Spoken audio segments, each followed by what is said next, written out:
Guys, magpiprito tayo ng tilapia. Ayan. Ayan guys.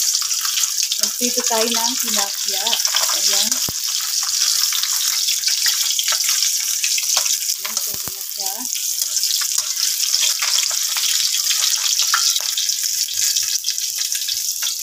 Ayan guys, ang ating piritong tilapia. Ayan ang ulam na rin guys ngayon.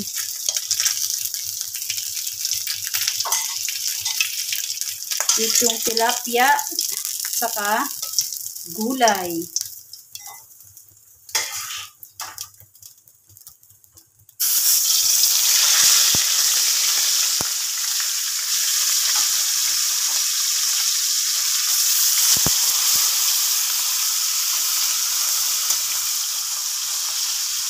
Hindi na natin yung apoy.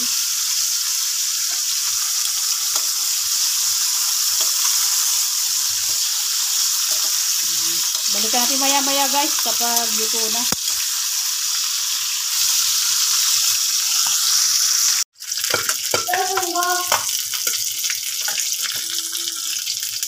Ayan guys, balik pa rin natin. Ayan, medyo hilaw-hilaw pa siya.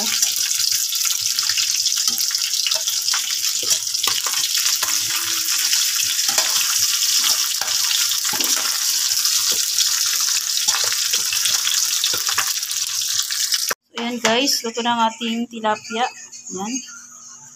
Ang ating lunch for today's video guys. Ayan, luto na ang ating piniritong tilapia. So, yun lang guys. Thanks for watching. Please like, comment, share, and subscribe. God bless.